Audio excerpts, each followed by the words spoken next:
స్తోత్రం కలుగును గాక.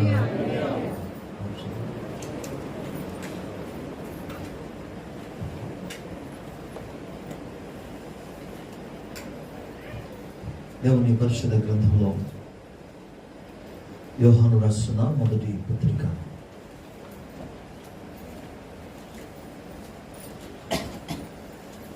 యోహాను రాసిన మొదటి పత్రిక మొదటి అధ్యాయం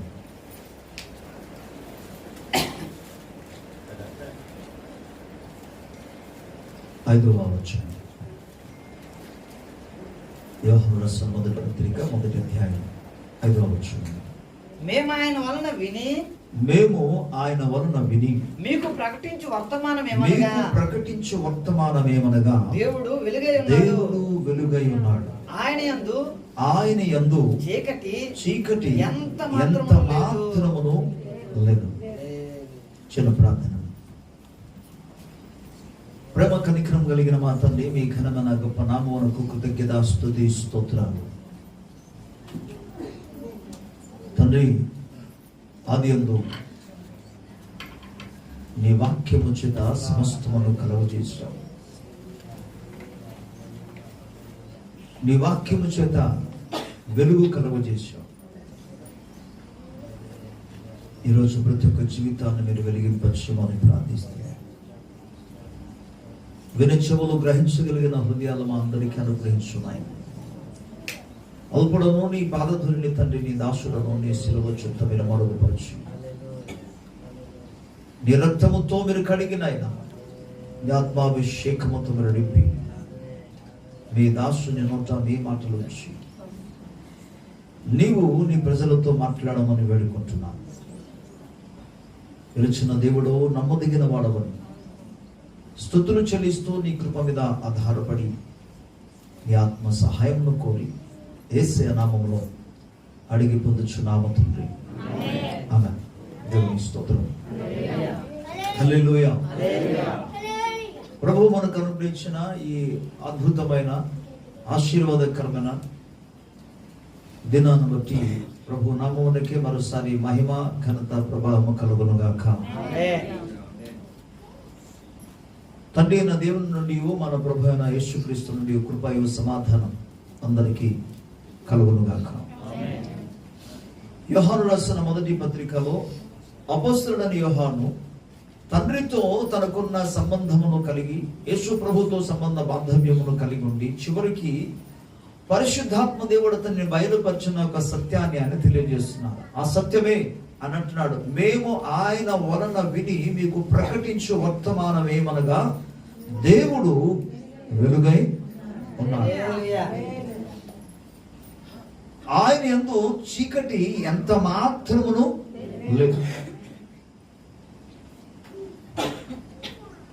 మనము సేవించుచున్న దేవుడు వెలుగు మాత్రం కాదు, వెలుగునిచ్చే దేవుడు, వెలుగిచ్చే దేవుడు. ఒక విధంగా చెప్పాలంటే ఆరిపోయిన దీపాలను సహితం వెలిగిస్తాడు. ఓకే, వెలుగు ఉన్న వెంటనే చాలా మందికి మంచిగా ఆనందంగా అనిపించి ఉండవచ్చు. నాకు కూడా గొప్ప ఆనందంగా ఉంది, దేవుడు వెలుగే ఉన్నాడు కాబట్టి. ఈ దీపాలు కాదు ఇచ్చేది వెలుగు. ఈ దీపాలు ఒక్కొక్కసారి ఆరిపోతుంది. ట్రాన్స్ఫర్లో ఫీజు పోయింది అనుకోండి, ఇది ఆరిపోతుంది. మన ఇండ్లలో ఉన్న ప్రతి లైట్లను కూడా ఇప్పుడు అంతా కూడా విద్యుత్ మూలంగా జరుగుతుంది కాబట్టి ఎలక్ట్రిసిటీ, వీటి వలన ఈ లైట్ అన్ని కూడా మనకు వెలుతురు వస్తుంది. ఏది ఏమైనా గాలి వస్తే, చిన్న వర్షం వస్తే, చిన్న తుఫాను వాతావరణం వస్తే చాలు ఇవన్నీ అయిపోతాయి. కానీ దేవుని వెలుగైన దేవుణ్ణి ఎవరు కూడా ఆర్పలేరు. Because he's God. ఆయన దేవుడు కనుక. ఓకే, అసలు వెలుగు అనే పదాన్ని మాట్లాడుతూ మీకు 7వ వచనంలోనికి వస్తే మరో మాట మనకు వాస్తవం తెలియజేస్తుంది. చిన్న తర్జుమా 7వ వచనంలో చిన్న పొరపాటు వచ్చింది. 7వ వచనంలో ఏమన్నాడంటే, అయితే ఆయన వెలుగులో ఉన్న ప్రకారము అన్నాడు. ఆయన వెలుగులో ఉన్న ప్రకారం. యాక్చువల్లీ నిజానికి ఆయన వెలుగులో కాదు, ఆయన వెలుగై ఉన్న ప్రకారం అని చెప్పాలండి. వెలుగులో ఆయన కాదు, ఆయన వెలుగులో కాదు. బికాస్ 5వ వచనం మనకు స్పష్టంగా చెప్తుంది, దేవుడు వెలుగై ఉన్నాడు. మనము ఆయన వెలుగులో ఉన్నాం.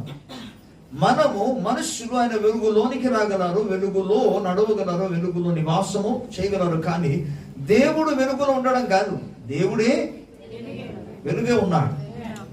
ప్రభుకి స్తోత్రం. ఇప్పుడు 6వ వచనానికి 5వ వచనంలో లాస్ట్ లైన్ ఏమంటాడే, ఆయన యందు చీకటి ఎంత మాత్రమును. ఏమి అద్భుతం అన్నమాట. చీకటి ఎంత మాత్రం లేదు. ఏంటి చీకటి? సరే, కింద వచనానికి వెళ్దాం. ఆయనతో కూడా సహవాసము గలవారమని చెప్పుకొని చీకటిలో నడిచిన ఎడల అబద్ధమాడుచు సత్యమును జరిగింపగా యుద్ధము. ఎవరైతే ఆయనతో సహవాసము గలవారమని చెప్పుకొనుచున్నారో, ఒకవేళ సహవాసము దేవునితో సహవాసము గలవారమని, దేవునితో అనగా ఎవరితో? ఇప్పుడున్న మనం ధ్యానం చేసిన సబ్జెక్ట్ ప్రకారంగా దేవునితో అనగా ఎవరితో? వెలుగుతో. ఓకే, వెలుగుతో సహవాసము గలవారమని చెప్పుకొనుచు చీకటిలో నడిచిన ఎడల. మనము సత్యము పలకటం లేదు, సత్యాన్ని అనుసరించడం లేదు, మనం అబద్ధమాడుచున్నాము. దేవుడు వెలుగుగా ఉన్నాడు అన్న వెంటనే మనం వెలుగులో నడుచున్నప్పుడు వెలుగు కలిగి మనం ఉండాలి తప్ప, చీకటిగా ఉన్నప్పుడు చీకటిలో నడిచినలా, వెలుగు పేరు చెప్పి చీకటిలో నడిచినలా అబద్ధమాడుచున్నారు. దాన్ని మరో పదం చెప్పాలంటే వాడు మోసగించబడుతున్నాడు. ఇంకో పదం చెప్పాలంటే వాడు వేషధారి అని అర్థం. వెలుగు అన్న వెంటనే వెలుగులో జీవించాలి, వెలుగులో నడవాలి. అసలు మన పిలుపే ఎక్కడికి? పేతురు అంటాడు, అయితే ఆశ్చర్యకరమైన చీకటిలో నుండి ఆశ్చర్యకరమైన తన వెలుగులోనికి 2వ అధ్యాయం 9వ వచనంలో అంటాడు. 9వ వచనంలో ఆశ్చర్యకరమైన తన వెలుగులోనికి అని పిలిచాడు. ఎందుకు? ఆ వెలుగులో మనం జీవించడానికి, వెలుగులో నివాసం చేయడానికి, వెలుగులో మనం నడవడానికి, ఆ వెలుగును గూర్చి అనేకులకు మనం ప్రచురము చేయటానికి దేవుడు మనలందరినీ కూడా ఆశ్చర్యకరమైన తన వెలుగులోనికి ఆయన పిలిచాడు. మరలా చీకటిలో జీవించడానికి కాదు. మనం అతిశయించవలసిన విషయం ఏంటంటే, ఇర్మియా ప్రవక్త అంటాడు, నన్ను తెలుసుకున్నట బట్టి మీరు అతిశయించమని. ఇర్మియా ప్రవక్త ద్వారా దేవుడు మాట్లాడుతూ అంటాడు, భూమి మీద ఆయన నీతి న్యాయమును జరిగించుచు కృప చూపే దేవుడని తెలుసుకొనుట యందు మీరు అతిశయించాలి అనే దైవ వాక్యం సెలవిస్తుంది. మరలా ప్రభు వాక్యం ఏం చెప్తుందంటే, యెహోవాకు తమ దేవుడు కాగల జనులు ధన్యులు. అంటే యెహోవా అయిన దేవుడని మనం అతిశయించాలనే పదం, గర్వించాలని ఒక విధంగా. మనం ఎటువంటి ప్రభువును కలిగి ఉన్నాం అంటే, వెలుగై ఉన్న దేవుణ్ణి మనం కలిగి ఉన్నాం కాబట్టి అతిశయించమని చెప్పాడు. ఓకే, మంచి విషయం. జీవము లేని వాటిని ఆరాధిస్తూ వారు అంతగా జీవము కలిగి ఉండే, ఉత్సాహముగా ఉంటే, ఆనందిస్తూ ఉంటే, జీవము కలిగిన దేవుని ఎరిగి ఉండి సత్యవంతుడైన దేవుని కలిగి ఉన్న మనము, తెలుసుకున్న మనము, ఎరుగున్న మనము, నమ్ముకున్న మనము, అంగీకరించిన మనము ఎంతగా మనం అతిశయించాలి, ఎంతగా మనం ఆనందించాలి ఆ దేవుని బట్టి. ప్రభుకు స్తోత్రం కలుగునుగా. బిగ్గరగా గట్టిగా స్తోత్రం చెప్తాం. ఓకే పిల్లరా, అబద్ధం ఆడకూడదు. ఒక విధంగా చెప్పాలంటే ఇప్పుడు మీకు క్లారిటీగా చెప్పబోతున్నాను. వెలుగు అనే దానికి చాలా అర్థాలు ఉన్నాయి. ఎందుకంటే మొదటి భాగంలో అన్నాడు, ఆయన యందు చీకటి ఎంత మాత్రమును లేదు. మీరు చూడండి, ఈ వెలుగులో మీకు చిన్న సత్యం చెప్పాలనుకుంటున్నాను. అదేంటంటే, ఈ వెలుగులో ఒక వ్యక్తి నిలబడిన వెంటనే ఆయన నీడ పక్కనే కనబడుతుంది. అది సూర్యుని వెలుగు కావచ్చు, ఈవెన్ ఒక్కొక్కసారి చంద్రుని యొక్క వెలుతురుని కావచ్చు. ఈ మామూలు లైట్ యొక్క వెలుగులో నిలబడిన వెంటనే ఆ వ్యక్తి యొక్క ఛాయ కనబడుతుంది, అంటే నీడ కనబడుతుంది. కానీ దేవునిలో మాత్రం, దేవుని యందు, ప్రభువునందు ఆ నీడ కూడా లేదు, ఛాయ కూడా లేని వెలుగు అది. మీకు ఎంతవరకు అర్థమైందో నాకు తెలియదు.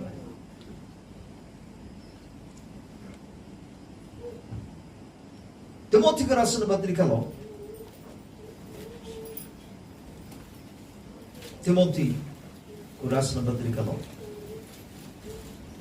అపొస్తలుడు పౌలు తిమోతికి రాసిన పత్రిక మొదటి పత్రికలో ఒకసారి మనం వెళ్దాం.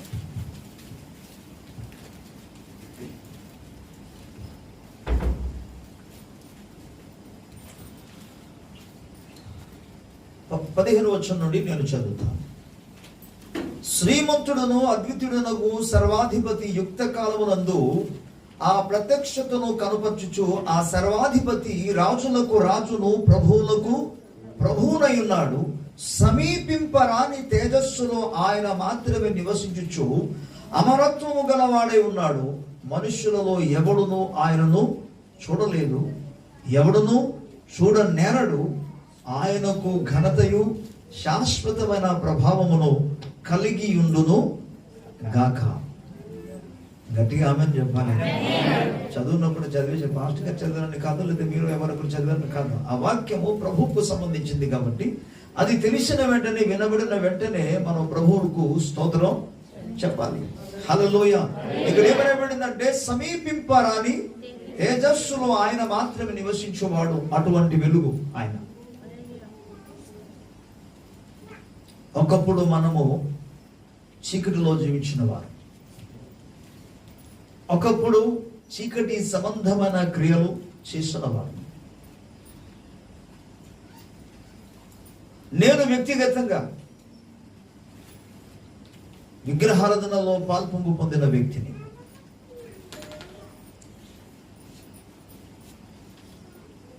నేను వ్యక్తిగతంగా అంటే మా ఇంటి గురించి నేను చెప్తున్నాను, మా ఇంట్లో జరిగిన సంఘటన నేను చెప్తున్నా. ఒక చిన్న గది ఉండేది, చిన్న గది. ఏ గది ఇది? పూజ గది, దేవుని గది. అటువైపు ఎవరు కూడా వెళ్ళడానికి వీల్లేదు. ఎక్కడ అక్కడున్న వ్యక్తి, మా అమ్మ చేసిన పని మీకు చెప్తున్నాను. ఆ మిగిలిన టైంలో ఎప్పుడు వెలిగించినట్టుగా నాకు తెలియదు, కానీ ఏదైనా పండుగ వచ్చినప్పుడు మాత్రం ఆ దీపాలు ప్రమిదలు తీసుకొచ్చి దీపం వెలిగించేది మామూలు. తర్వాత నూనె లేకపోతే ఆ దీపం ఆరిపోయేది. మనము దేవుణ్ణి వెలిగింప చేయడం కాదు, అతన్ని మన వెలుతురులో పెట్టడం కాదు. మనం ఒకవేళ అతన్ని వెలుతురులో పెడితే వాడు దేవుడే కాదు. అందుకే లేఖనం మనకు స్పష్టంగా ఏం చెప్తుందంటే దేవుడు వెలుగుగా ఉన్నాడు, ఆయన వెలుగునిచ్చే దేవుడు. అంత మాత్రం కాకుండా ఆయన మాట్లాడుతున్న ఒక అద్భుతమైన మాట ఏం తెలుసా? యోహాను సువార్త 8:12 మాట్లాడుతూ ప్రభు అంటాడు, ఇదిగో నేను లోకమునకు నన్ను వెంబడించిన వారు చీకటిలో ఎంత మాత్రమును నడవక వారు జీవపు వెలుగు కలిగి ఉండునని చెప్పాడు. దేవునికి స్తోత్రం. ఆయన వెలుగు ఉన్నాడు, అతన్ని వెంబడిస్తే వారు చీకటిలో ఎంత మాత్రం కూడా నడవరు. ఎటువంటి వెలుగు కలిగి ఉన్నారంటారంటే జీవపు వెలుగు కలిగి. ఇక్కడ మా అమ్మగారు ఏం చేసేవారంటే ప్రమిదలు తీసుకొచ్చి ఒత్తి పెట్టి నూనె దాంట్లో పోసి దీపం, ఎవరి కోసం ఆ దీపం వెలిగించేది? దేవుని కోసం. ఆ గది చీకటిగా ఉంది, దానికి వెలుతురు తీసుకురావడానికి వెలిగిస్తున్నారు. I don't want to criticize any person. I am giving my personal testimony of my family. దీపాలు వెలిగించడం నో ప్రయోజనం లేదు అందులో. కానీ ప్రభు అంటున్నాడు, నన్ను వెంబడించిన వారు. దేవుని స్తోత్రం. ఈ సామాన్యమైన దీపాలు వెలిగించడం చాలా సులువు, కానీ జీవితాలు వెలిగించబడడం అంది చాలా కష్టం. కానీ ప్రభు అంటాడు, ఇఫ్ యు ఫాలో మీ, మీరు నన్ను వెంబడించగలిగితే, if you believe in me, నా యందు విశ్వాసం ఉంచగలిగితే, you will walk in the light. మీరు వెలుగులో నడుస్తారు. ఎటువంటి వెలుగు అది? జీవపు వెలుగు. Praise the lord. యేసు ప్రభువు మాట్లాడుతున్నప్పుడు భౌతికమైన వెలుగు గురించి మాత్రం కాదు, ఆత్మసుందర దానికి అర్థం చెప్తున్నాడు. అర్థం ఉంది. యేసు ప్రభు నడిచినప్పుడు ఆ మాట చెప్పారు కదా, నేను వెలుగుగా ఉన్నానని చెప్పారు కదా. చెప్పినప్పుడు యేసు ప్రభు నిజంగా లైట్లు ఏమి లేకుండా వెలుగుగా ఉన్నారా ఆ దినాల్లో? భౌతికంగా ఆయన మాట్లాడుతుంది భౌతికమైన వెలుతురు గురించి కాదు. వెలుగు అనే పదానికి అర్థం ఏంటంటే ఆయన పాపము లేని వాడు అని. ఆయనలో చీకటి ఎంత మాత్రము లేదు అనే పదానికి అర్థం ఏమనగా ఆయనలో పాపము ఎంత మాత్రమును లేదు. హల్లెలూయా. పిల్లరా, ఆయన రక్త మాంసము కలిగిన వాడే భూలోకమునకు దిగి వచ్చాడు. మన వలె ఒక సామాన్యమైన సాధారణ మనుష్యుని వలె ఆయన అన్ని విధములైన అన్ని రకాలైన శోధనలో ఆయన ఎదుర్కొన్నాడు. కానీ అద్భుతమైన విషయం ఏంటంటే ఆయన శోధింపబడి పాపము గట్టిగా సోదరుని చెప్పాలి, ఆయనలో పాపం ఎంత మాత్రం లేదు. సో ఇప్పుడు వెలుగు అనే పదానికి అర్థం ఏంటి? పరిశుద్ధత. వెలుగు అనే పదానికి అర్థం ఏంటి? నీతి. వెలుగు కలిగి జీవించాలి, వెలుగులో నడవాలి. ఎందుకంటే మన ప్రభు, మనం నమ్ముకున్న ప్రభువే పరిశుద్ధుడు. అందుకంటాడు నేను పరిశుద్ధుడు కనుక మీరును పరిశుద్ధిలో ఉండు. ప్రభువును వెంబడించిన, ప్రభువు నమ్ముకున్న, ప్రభువును అంగీకరించిన ప్రతి ఒక్క వ్యక్తి ఆ పరిశుద్ధతను అనుసరించాలి. సమ్టైమ్స్ శోధనలు వస్తుంది, కొన్ని సందర్భంలో బలనత వస్తుంది. But what ever it may be, వెంటనే మళ్ళా ప్రభు సముఖంలో పశ్చాత్తాపం పొంది మనం ఆయన యొక్క వెలుగులో నడవలసిన అవసరత. దేవుని స్తోత్రం కలుగును. హల్లెలూయా. దుష్టుడు నీవు దేవుని యందు కలిగి ఉన్నాక నీతిని, దేవుని యందు కలిగి ఉన్నాక పరిశుద్ధతను పడగొట్టడానికి హి విల్ ట్రై. ఆయన ప్రయత్నం చేస్తాడు. రక్త మాంసంలో ప్రతి ఒక్కరిని కూడా శోధనలోనికి తీసుకొస్తాడు. బట్ ప్రైజ్ గాడ్, అందులో నుండి తప్పించబడగలిగిన శక్తి కూడా దేవుడే ఇస్తాడు. ప్రభు స్తోత్రం కలుగును గాక. సో దేవుని యొక్క వాక్య భాగంలో మనం గమనించినప్పుడు ఆయనలో చీకటి లేదు, ఆయనలో పాపం ఏమాత్రమును లేదు. శోధింపబడి కూడా ఆయన పాపము లేనివాడుగా జీవించాడు. ప్రభుకి స్తోత్రం కలుగును గాక. ఆయన నిజమైన వెలుగు. ఆయన మన జీవితంలో ఉన్నప్పుడు మనము కూడా ఆయనను పోలి నడవలసిన బద్దులమే ఉన్నాం. సో ఫస్ట్ థింగ్ జ్ఞాపకం చేశాను, light is nothing but holiness, and light is nothing but righteousness. నీతి కలిగి జీవించడం, పరిశుద్ధత కలిగి జీవించడం. ఎందుకంటే ప్రభు వాక్యం సెలవిస్తుంది, మనం ఉగ్రత పాలవడానికి దేవుడు మనల్ని పిలుచుకోలేదు. దేవుడు మనల్ని, యేసు ప్రభు కూడా ఈ భూలోకానికి ఎందుకు పంపించాడు? మనుషులు ఉగ్రత పాలవడానికి పంపలేదు, మనుషులను శిక్షించడానికి పంపలేదు, దండించడానికి పంపలేదు, కానీ రక్షించడానికే పంపించారు. కనుక యేసు ప్రభువు ఉగ్రతలో నుండి విడిపించడానికి ఈ లోకమునకు ఆయన దిగి వచ్చాడు. ఒకసారి తెస్సలోనికీయులకు రాసిన పత్రిక ఒకసారి ధ్యానం చేద్దాం. 4వ అధ్యాయంలోనికి వెళదాం.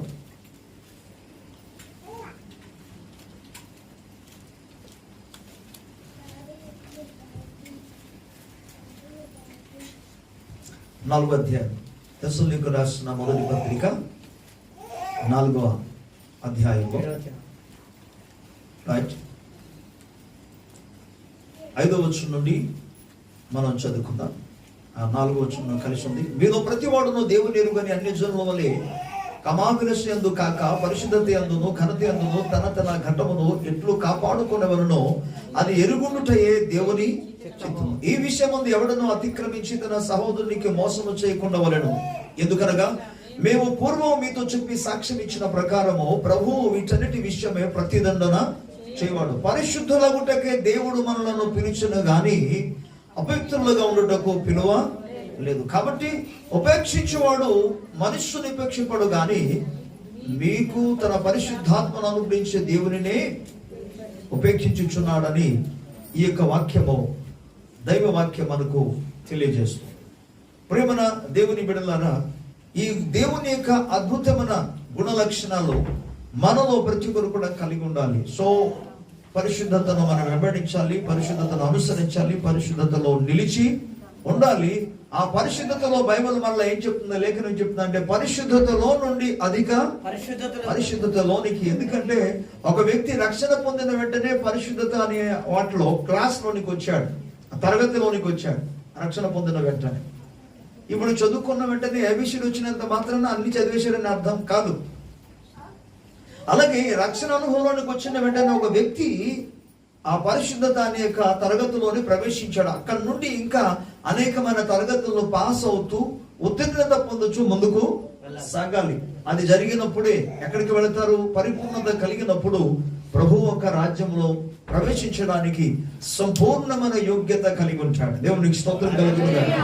ఒక సత్యం ఏంటంటే అనేక మంది దైవ సేవకులకు ప్రభు అనుగ్రహించిన దర్శన ప్రకారం ప్రత్యేకముగా దైవజనుడైన కీర్తిశేషుడైన సాధు సుందర్ సింగ్ గారు రాసిన తన పత్రికలో అనుభూతిలో ప్రభు చూపించిన వాటిని దర్శనాలు చెప్పిన విషయం ఏంటంటే అనేక దైవ సేవకుల కొరకు, విశ్వాసుల కొరకు దేవుడు యోహాను సువార్త 14వ అధ్యాయంలో మొదటి 3-4 వచనం రాయబడిన ప్రకారముగా ప్రభు స్థలాన్ని సిద్ధపరచుచున్నారు. కొంతమందిది అప్పుడే పునాది వేయబడిందట, మరి కొంతమందిది జస్ట్ ఒక 3-4-5 అడుగుల వరకు ఎత్తు వచ్చింది, మరి కొంతమందికి గోడల వరకు వెళ్ళిపోయింది, మరి కొంతమందికి స్లాబ్ వేయబడింది,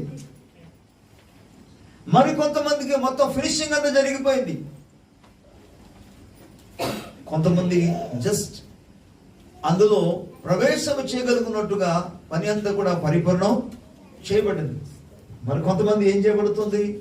ఇంకా పునాదులు కూడా వేయబడాలనే పరిస్థితి, పునాది వేసిన తర్వాత అలాగే విడిచిపెట్టమన్న పరిస్థితి ఇలాగ ఉంది చాలా మంది. ఎప్పుడైతే ఒక విశ్వాసి సంపూర్ణమైన పరిపూర్ణతలోనికి వెళతాడో అనగా పరిశుద్ధతలో ముందుకు కొనసాగుతాడో, పరిశుద్ధతలో పరిపూర్ణతలోనికి వస్తాడో అనగా నేను మాట్లాడేది వెలుగునందు పరిపూర్ణమగునప్పుడు ప్రభుకి స్తోత్రం చెప్తాను. అప్పుడు అక్కడికి వెళతాడు. ఇక్కడికి ఈ లోకాన్ని విడిచిపెట్టే ఇంత చిన్న వయసులో ఏంటండి, చిన్న వయసులో చనిపోయాడు. కానీ అతని గురించి, అతని పట్ల దేవుడు కలిగి ఉన్న ప్రణాళిక, సంకల్పం నీకేం తెలుసు? దైవ వాక్య ఆధార ప్రకారముగా క్రైస్తవ జీవితంలో చేయగలిగినది అనేక బాధ్యతలు ఉన్నా అందులో ఒకటి ఆధ్యాత్మిక జీవితాన్ని కాపాడుకోవాలి. ఫస్ట్ థింగ్, కాపాడుకొని ఆధ్యాత్మిక జీవితంలో ఎదగాలి. రెండోదిగా ప్రభువును ఎరుగని ప్రజలకు స్వార్థ ప్రకటించి వారిని ప్రభు దగ్గర నడిపించాలి. నీవు ఏ పని చేస్తావు చేసుకో. చిన్న ఉద్యోగం చేసుకుంటావా, పెద్ద ఉద్యోగం చేసుకుంటావా నీ ఇష్టం. వ్యాపారం చేసుకుంటావా నీ ఇష్టం. వ్యవసాయం చేసుకుంటావా అది కూడా నీ ఇష్టం. ఏ పని చేస్తావు చేసుకో, కానీ నువ్వు ప్రభువును నమ్ముకున్నావు, ఈ లోకానికి సంబంధించిన వ్యక్తివి కావు, నువ్వు పరలోకానికి దైవ రాజ్యానికి సంబంధించిన వాడవు, దానవు. కనుక నీ ఆధ్యాత్మిక జీవితాన్ని కాపాడుకుంటూ ఆధ్యాత్మిక ఎదుగుచు రెండోదిగా నువ్వు చేయగలిగిందంతా ఏంటంటే అనేకులకు దైవ ప్రేమను ప్రచురము చేసి వారిని ప్రభువునొద్దకు నడిపించాలి. ఇది నీ పని. దైవికమైన పనులు అనేక మంది విడిచిపెట్టేసి కేవలం భౌతికమైన వాటిలోనే అనేక మంది మునిగి ఉన్నారు. ఇది చాలా బాధాకరమైన విషయం. కానీ అవన్నీ ఏది కూడా పరలోక రాజ్యానికి చేరదు. మనం సంపాదించిన, ఒకవేళ ఎవరైనా సంపాదించాలనుకోండి, సంపాదించిన వాటికి పరలోక రాజ్యాల స్థానం లేదు. చివరికి మిగిలేది ఏం తెలుసా?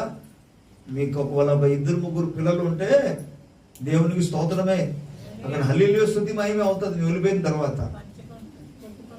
నువ్వు సంపాదించి వెళ్ళావనుకో, దానికోసం ఏమో తెలుసా, ఇంకంతే.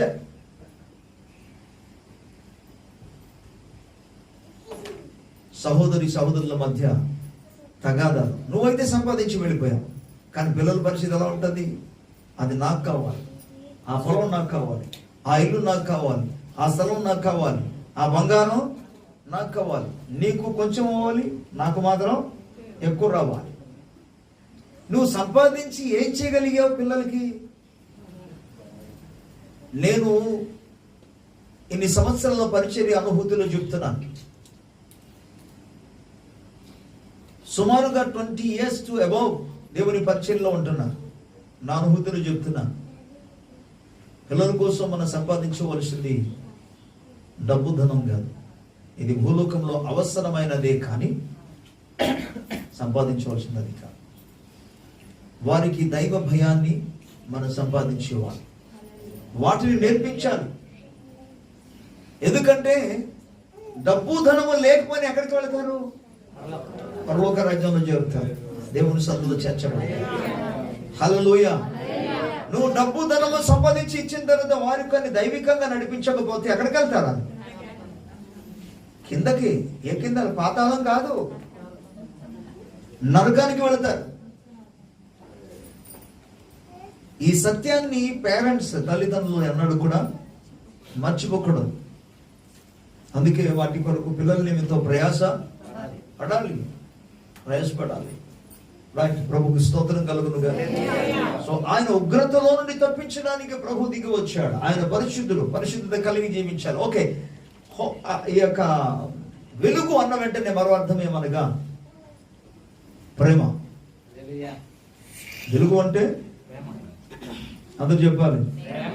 ఇక్కడ ఉన్నారా బ్రదర్స్? చూడండి, ఒకసారి యోహాను రాసిన మొదటి పత్రికలోనికి వెళ్దాం. యోహాను రాసిన మొదటి పత్రిక,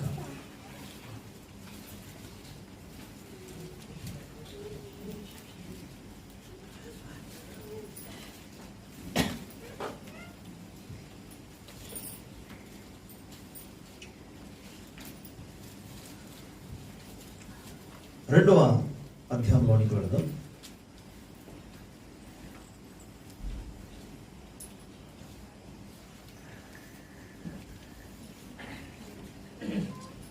ఎనిమిది వచనం నుండి చదువుకుందాం. ఓకే, మనం అవన్నీ రైట్. 8వ వచనం నుండి చదువుతాం. మరియు క్రొత్త ఆజ్ఞను మీకు రాయిచున్నాను, చీకటి గతించుచున్నది, సత్యమైన వెలుగు ఇప్పుడు ప్రకాశించుచున్నది కనుక అది ఆయన యందును మీ యందును సత్యమే. వెలుగులోనున్నారని చెప్పుకొనుచు తన సహోదరుని ద్వేషించువాడు ఇప్పటి వరకు చీకటిలోనే ఉన్నాడు. తన సహోదరుని ప్రేమించేవాడు వెలుగులో ఉన్నవాడు, అతని యందు అభ్యంతర కారణం ఏదియూ లేదు. తన సహోదరుని ద్వేషించేవాడు చీకటిలో ఉండి చీకటిలో నడుచున్నాడు, చీకటి అతని కన్నులకు గుడ్డితనము కలుగు చేసిన కనుక తాను ఎక్కడికి పోచున్నాడో అతనికి తెలియదు.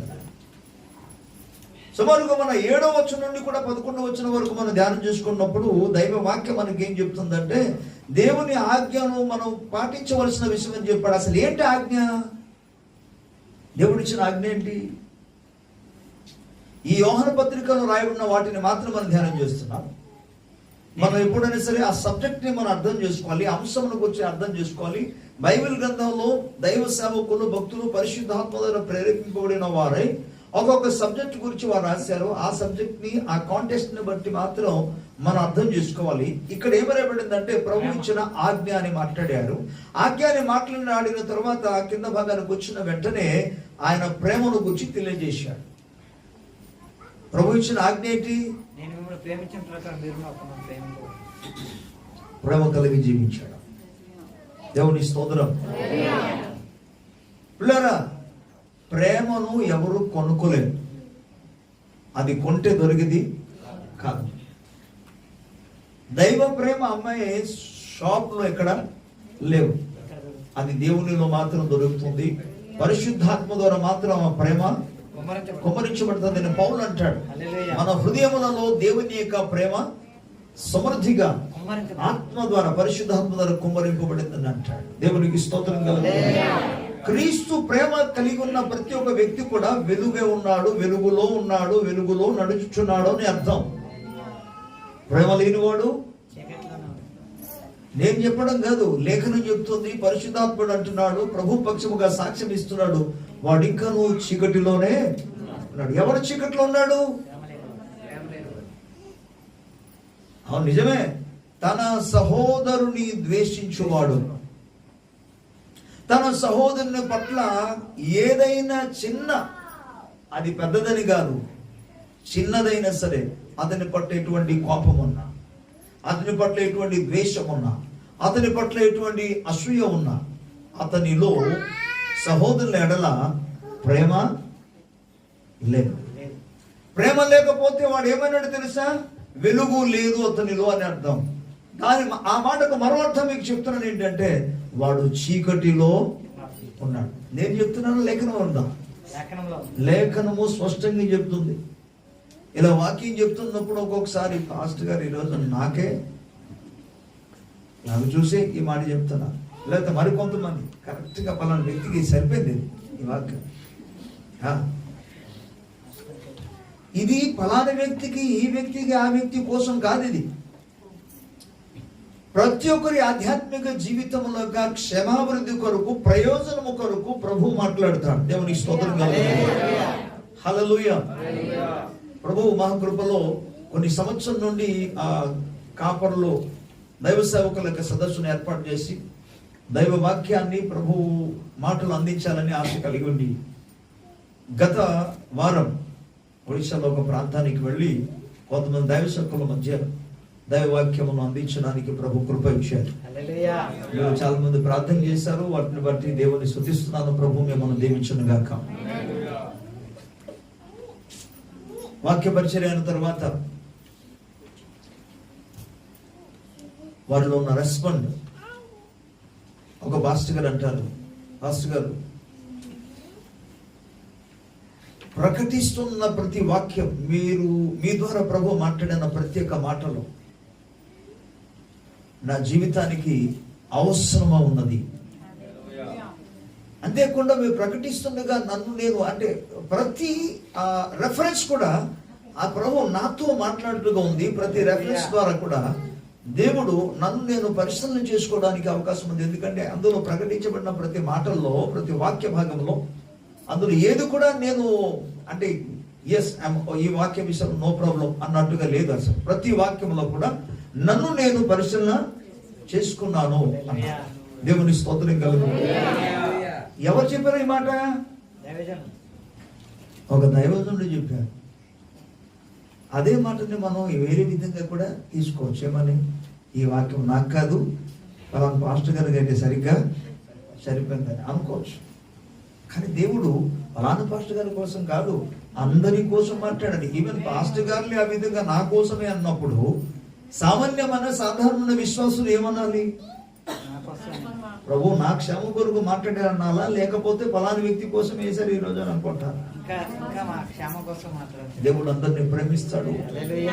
అందరి ఎడల, అందరి కొరకు రక్తము కార్చారు, అందరి కొరకు తన ప్రాణం పెట్టారు. ఆయన మాట్లాడినప్పుడు కూడా ఆయన అందరితో మాట్లాడతారు. ఒక వ్యక్తి యొక్క క్షేమం కొరకు మాట్లాడే దేవుడు కాడు ఆయన, అందరి క్షేమం కొరకు మాట్లాడతారు. అందుకే ఈ స్థలంలో మాట్లాడుతుంటే నీ సహోదరుని నువ్వు ప్రేమించాలి. ప్రేమించినప్పుడే నీవు వెలుగులో ఉన్నావు. ప్రేమించలేదు అనుకోండి, అలాంటప్పుడు సహోదరులు మాత్రమేనా? మరి కుటుంబ సభ్యులు ఇంకెవరుండరా? సంఘములు ఎవరుంటారు? సహోదరులు ఉంటారు. ఓకే, సమాజంలో ఉన్నవారు సహోదరులు కారా?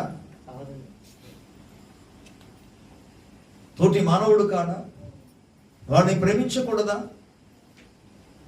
ఒకటి వాస్తవం, నేను మళ్ళీ చెప్తున్నాను, మనము సేవించుచున్న దేవుడు, నమ్ముకున్న దేవుడు వెలుగే ఉన్నాడు. ఆయనలో చీకటి ఎంత మాత్రమును, బికాజ్ హీ లవ్స్ ఎవ్రీవన్. ఆయన అందరినీ ప్రేమిస్తున్నాడు కనుక ఆయన వెలుగే ఉన్నాడు. ద్వేషిస్తున్న వారిని సహితం ప్రేమిస్తున్నాడు. తన మాటగా లాస్ట్ వారం మీకు దేవునికి వాక్యం జ్ఞాపకం చేస్తున్నాం. అయినను ఆయన తన నామము కొరకు, తన నామ మహిమ కొరకు ఆయన వారిని విడిపించాడు, వారిని రక్షించాడు. ఏ టైంలో? దేవుణ్ణి విడిచిపెట్టి వెళ్ళిపోయినప్పుడు కూడా, దేవుని వద్ద నుండి దూరం అయిపోయినప్పుడు కూడా, దేవుని ఇబ్బంది కలిగించినప్పుడు కూడా, దేవునికి తిరుగుబాటు చేసినప్పుడు కూడా ఇందులో ఏం కనబడుతుంది? దేవుని యొక్క ప్రేమ కనబడుతుంది. So there is no sin in him and there is no darkness in him. ఆయనలో చీకటి ఎంత మాత్రమును లేదు. Praise the lord. ఈ వాక్యం వింటుండగా నిన్ను పరిశీలన చేసుకోవాలి. Is there is a light in you? నీలో వెలుగుందా? లేకపోతే నువ్వు వెలుగులోనే ఉన్నావా? Another thing, are you walking in the light? నువ్వు వెలుగులో నడుస్తున్నావా? Some people they will give testimony. 50 years ago, ఎప్పుడో లాంగ్ ఎగో, చాలా సంవత్సరాల క్రితం నేను అలాగ ఉన్నవాడిని అంటే, ఎలాగ స్వార్థ ప్రకటించానంటే, ఆహా, ఎలాగో ప్రార్థన కోడికలో ముందుకెళ్ళానంటే, ఇప్పుడు కావాల్సింది 50 years వచ్చి కాదు, 30 years 20 years వచ్చి బ్యాక్ కాదు, అది కాదు కావాల్సింది. 10 years ago, 10 సంవత్సరాల క్రితం ఎలాగున్నావు కాదు. ఓకే, ఒకప్పుడు వెలుగులో ఉన్నా మంచిదే. లేఖనం ఏం చెప్తుంది? వెలుగులో నడవాలని చెప్పాడు. This is present continue tense గా వెళ్తుంది. Is not a the law is not a past tense. అది కేవలము భూతకాలానికి మాత్రం సంబంధించింది కాదు. ప్రేమ, దైవ ప్రేమ, ఆ పరిశుద్ధత, ఆ నీతి, ఆ వెలుగు నిరంతరము కొనసాగింది. కనుక ప్రియులారా, మన సహోదరులను ప్రేమించాలి. మీరు ఎక్కడికి వెళ్ళిపోయి నేను ప్రశ్న అడుగుతాను, చెప్తారా? If anybody will come here, ఎవరైనా ఒక దైవజనులు వచ్చారు, మనం తీసుకొద్దాం అనుకోండి, మీరే డబ్బులు ఇచ్చారు అనుకోండి, మన డబ్బులు జమ చేసి ఆఫరింగ్ ఏమంటారు, విరాళాలు తీసుకొచ్చిన తర్వాత కాంట్రిబ్యూషన్ చేశాను అనుకోండి, మనం ఎక్కడి నుండో ఒక దైవ సేవకుని తీసుకొద్దాం, అమెరికా నుండి ఒక దైవ సేవకుని తీసుకొద్దాం. ఆయన వచ్చి అసలు బల్ల గుద్ది అసలు మొత్తం ప్రసంగాలు చేసిన వెంటనే ఆ 2 రోజులు గొప్ప ఉద్యమం వస్తారు. వచ్చిన తర్వాత వాళ్ళు వెళ్ళిపోతారు. ఎవరు వెళ్ళిపోతారు? వెళ్ళిపోయిన తర్వాత నీ పరిస్థితి ఎలా ఉంది? మర్మాలు కంటే రహస్యాల కొరకు దయచేసి ఎదురు చూడవద్దు. మర్మముల కొరకు ఎదురు చూడవద్దు. తగిన సమయంలో దేవుడు వాటి గురించి తెలియజేస్తాడు. తగిన సమయంలో ప్రభు మాట్లాడతాడు.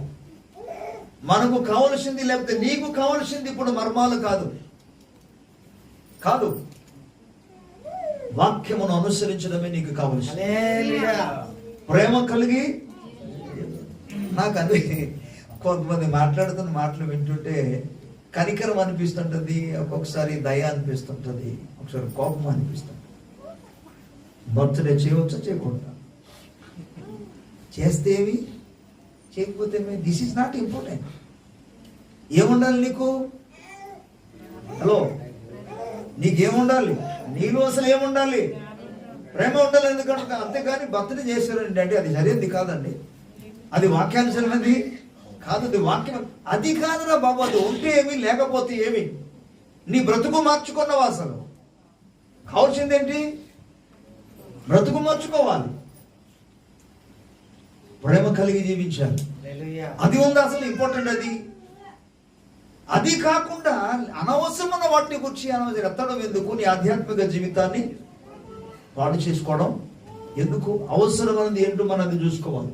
ఈవెన్ నా ఫ్యామిలీలో, నా కుటుంబంలో కూడా ఎనీథింగ్ ఏది చేయడానికన్నా ముందు నా ఫస్ట్ ప్రిఫరెన్స్ ఏదైతే అవసరమైనదో వాటిని గురించి ఫస్ట్ ప్రిఫరెన్స్, అది ముందు చూడాలి. కావాల్సింది అది. మీకు కూడా చెప్పింది అంతే. మొదట ఏదైతే అవసరమైందో వాటిని చేయండి. అవసరం లేని వాటి గురించి ఇతరులతో సరిపోల్చుకుంటూ అనవసరమైన వాటి ఊపిలో పడిపోవద్దు. సాతాను వల్ల పడిపోవద్దు. అసలు ఏది అవసరమైందో వాటిని ఫస్ట్ చూడాలి. దేవుని స్తోత్రం చెప్తాను. ఇప్పుడు క్రైస్తవ జీవితానికి అవసరమైనది ఏంటి? వెలుగులో నడవాలి, వెలుగులో జీవించాలి, వెలుగును అనుసరించాలి, వెలుగును వెంబడించాలి, అనగా ప్రేమ కలిగి జీవించాలి. దేవుని స్తోత్రం. కొంతమంది వెలుగులో నడిస్తే మరికొంతమంది అంధకారంలో నడుస్తున్నారు, అనగా చీకటి సంబంధమైన క్రియలు చేస్తున్నారు. వాటి గురించి లేఖనం ఏం చెప్తుందంటే, కొంతమంది మనస్సే అంధకారం. చూసారా? మనస్సు అంధకారం అంటే ఏ విధంగా ఉంటుందో ఒకసారి ఊహించండి. ఓకే, ఎఫెసీయులకు రాసిన పత్రిక, అపొస్తలుడైన పౌలు ఎఫెసీయులకు రాసిన పత్రిక.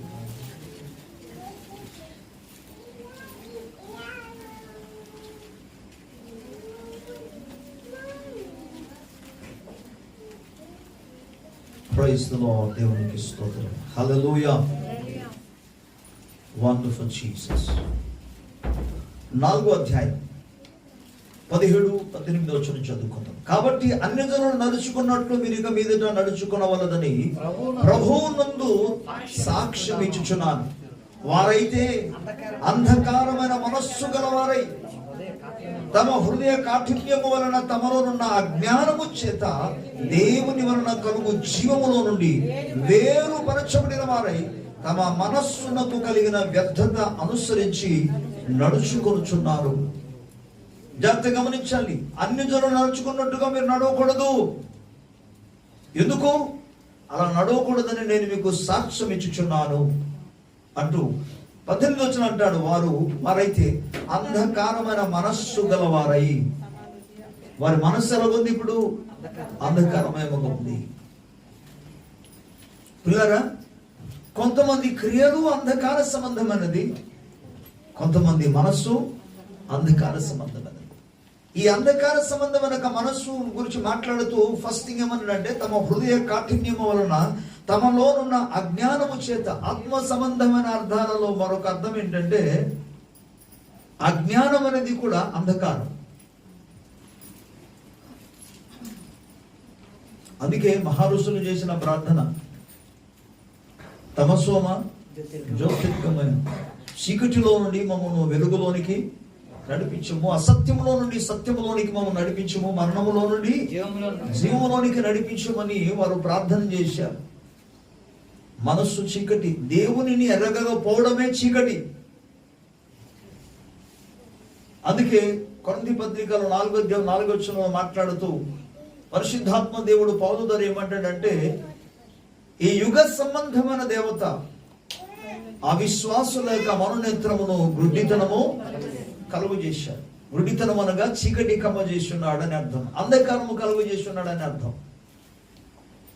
అని నిజంగా వారు చీకటి కలిగి ఉన్నారా? వాళ్ళకి కనబట్టలేదా అని చెప్పే విషయం ఏంటంటే, సత్యము ఎరగకుండా వారిని గుడ్డితనం కలుగు చేశాడు. జీవమును గురించి తెలుసుకోకుండా వారిని గుడ్డితనము కలుగు చేశాడు. ఎవరు? ఈ యుగ సంబంధమైన దేవత. అందరినీ కాదు, అవిశ్వాసుల మనోనేత్ర. మనోనేత్రం అనగా జ్ఞాననేత్రము అని అర్థం. జ్ఞానము కలిగి ఉండడం, తెలుసుకోవడం అనే విషయం. వారు తెలుసుకోకపోవడం ఉండడమే వారు అంధకారములో జీవిస్తున్నారు. వారి మనస్సులో తమ కాఠిన్యమును, ఇక్కడ అంటాడు, తమ కాఠిన్యమును కనపరుచుకుంటున్నారు. సమ్ పీపుల్, కొంతమంది ఎంత చెప్పినా వినరు. వినరు అనే మాటకు అర్థం ఏంటి? ఎంత చెప్పినా వినకపోవడం అనే మాటకు అర్థం ఏంటంటే, తమ హృదయాన్ని వారు కఠినపరుచుకున్నారు. మనస్సు మార్చుకోవటం లేదు అంటే హృదయ కాఠిన్యం కలిగి ఉన్నాడు. ఎవరి హృదయ కాఠిన్యం కలుగు చేశాడు? అది దేవుని మూలంగా కలిగింది కాదు. ఎందుకంటే పరిశుద్ధాత్మ ద్వారా నడిపించబడిన ప్రతి ఒక్క వ్యక్తి కూడా ఉన్నది ఉన్నట్టుగా ప్రభువు మాట్లాడిన వెంటనే దానికి లోబడుతుంది. వాక్యానికి విధేయత చూపుతారు, లోబడతారు. దేవుని ఆత్మచేత నడిపించబడుతున్న ప్రతి ఒక్కరు కూడా వినటం లేదంటే తమ హృదయాన్ని వారు పరుచుకున్నాడు. హృదయ కఠినము కలిగి ఉన్నాడంటే అది దుష్టుని మూలముగా కలుగుతుంది. అతని చేత నడిపించబడుతున్నారు. అందుకే ప్రభు అన్నాడు, నన్ను వెంబడించిన వారు అనగా నా మాట వినేవారు, నన్ను అనుసరించిన వారు, నేను చెప్పినట్టుగా చేసేవారు, వారు చీకటిలో ఎంత మాత్రం కూడా నడవడు. జీవపు వెలుగు కలిగి. హల్లెలూయా. సో చీకటి అనగా ప్రేమ లేకపోవడం, ప్రేమ కలిగి జీవించకపోవడం. తోటి సహోదరుని మనం ప్రేమిస్తున్నామా, కుటుంబ సభ్యుల్లో మనం ప్రేమ కలిగి జీవిస్తున్నాం, కూడా వెరీ వెరీ ఇంపార్టెంట్. దేవునికి స్తోత్రం. హల్లెలూయా, హల్లెలూయా. సంఘ విశ్వాసులందరితో కూడా మనం ప్రేమ కలిగి జీవించాలి. లేకపోతే నువ్వు చీకట్లో ఉన్నావు, ఆ తర్వాత ఎక్కడికి వెళ్తావో తెలుసు. దాని చీకటి అంతం ఎక్కడికి? ఒక్కసారిగా వెలుగులోనికి వెళ్ళి పడతావు. ఆ వెలుగు జీవపు వెలుగు కాదు, నరకపు వెలుగు, అగ్నిగుండాల్లో మండుచున్న వెలుగు. అక్కడికి వెళ్ళి పడతావు. ఇప్పుడు కానీ చీకటిలోనే ఉండడానికి నువ్వు ఆశిస్తే, చీకటిలో ఉండడానికి ఇష్టపడితే, ఎంత చెప్పినా దేవుని వాక్యానికి లోబడకపోతే, విధేయత చూపకపోతే, చీకటిలో నుండి డైరెక్ట్గా వెళ్ళి ఆ చీకట్లో పడతావు. అక్కడ కూడా వెలుగు ఉంటది. ఎందుకు? అగ్ని మంట అక్కడ, మరి వెలుగు ఉంటది కాదు. కానీ ఆ వెలుగు నీకు శిక్ష విధిస్తుంది. కానీ యేసయ్య వెలుగులో నడిస్తే, దేవునికి స్తోత్రం, నువ్వు జీవపు వెలుగు కలిగి ఉంటావు. దైవ రాజ్యంలో ప్రవేశిస్తాం. దేవుని స్తోత్రం కలుగును. గాడ్ స్పెల్లింగ్ ప్రభు చిత్తం అయితేనే ప్రభు రాకడను గురించి కూడా చెప్తాను. అసలు there are very very confusion in the world. అసలు ఈ రాకడ విషయంలో చాలా రకరకాల గందరగోళం ఉంది. అందులో వాక్యం మనం సరిగ్గా విభజించి చెప్పకపోతే ఏది కరెక్ట్ ఏది తప్పు అనే విషయాన్ని అర్థం కాదు. అసలు ప్రభు కృపనిస్తే, ప్రభు సహాయం చేస్తే, ఆత్మ సహాయం మూలంగా ప్రభు రాకడ గురించి కూడా మీ ముందు చెప్పడానికి నేను ప్రార్థిస్తున్నాను. తగిన సమయాలు ప్రభు ప్రేరేపించినప్పుడు, అవకాశం ఇచ్చినప్పుడు వాటి గురించి మీకు చెప్తాను. దేవునికి స్తోత్రం. హల్లెలూయా, హల్లెలూయా. So just love your neighbour. నీ పొరుగు వాడిని ప్రేమించమని చెప్పినప్పుడు నీ తోటి సహోదరుని ప్రేమించాలా ప్రేమించకూడదా? మీ అన్నయ్యని ప్రేమించాలా ప్రేమించకూడదా? మీ తమ్ముడిని ప్రేమించాలా ప్రేమించకూడదా? మీ చెల్లిని, మీ అక్కని ప్రేమించాలా ప్రేమించకూడదా? పొరుగు వాడిని ప్రేమించమని చెప్తున్నాడు. ప్రభుకి స్తోత్రం. హల్లెలూయా. ఉన్నారు కొంతమంది బైబిల్ గ్రంథాలు అన్నదమ్ములు. దేవుడు తన ప్రార్థన వింటున్నాడు, తను తీసుకొచ్చిన అర్పణ అంగీకరిస్తున్నాడు. నాకేం అంగీకరించలేదు, అలా కాదు. మనం ఒకటే ప్లాన్ ఏంటంటే పూర్తిగా ఆయనకి ఫినిష్ చేసేస్తే, వాడే లేకపోతే ఇక నేను ఒక్కడిని మిగులుతాను, తప్పకుండా చచ్చినట్టుగా దేవుడు నాది అంగీకరించాను. ఇది తన ఉద్దేశం. అంతే కానీ దేవుని దగ్గరికి వెళ్ళి పశ్చాత్తాపం కలిగి ప్రభు ఏం చేస్తే అసలు నా ప్రార్థన అంగీకరిస్తావు, ఏం చేస్తే నా నైవేద్యాలు నువ్వు అంగీకరిస్తావు, అర్పణలు అంగీకరిస్తావు, అది చెప్పు నాయన. నాలో తప్పు ఉందా క్షమించు. అది కాదు, చెప్పేద్దాం. పక్కనున్న వాడిని పక్కన పడేద్దాం, గోతులో పడేద్దాం, మనకు పైకి. అందుకు గత కాలంలో మీకు చెప్పాను, బహుశా నేను విన్నాను, చాలా అద్భుతమైన స్టోరీ ఏంటి అది. ఇండియా పీతలు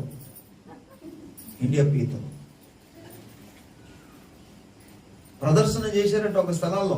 అన్ని దేశంలో ఉన్న వస్తువులను కూడా తీసుకొచ్చారు. ఇండియా వాళ్ళు పీత తీసుకెళ్ళాడు. పీతలు చూసారా? తీసుకొచ్చిన తర్వాత మూత వేయలేదట. ప్రతిదానికి అన్నిటికి కూడా మూతలు వేశారు, కానీ ఇందులో మాత్రం ఇండియా పీతలకు మాత్రం మూత వేయలేదట. పక్కనున్న వాడు ఎవడొచ్చాడు ఇంకొక దేశంలో, ఏంటి మూత లేకపోతే ఆ పీతలు బయటికి వెళ్ళిపోతాయండి, మీరు ఏంటి అలా చేశారంటే, ఈయన నవ్వుతూ చెప్పాడు, వెళ్ళదండి అవి ఏంటి వెళ్ళకపోవడం ఏంటి, వెళ్తుంది నీకు తెలియదండి, వెళ్ళదు.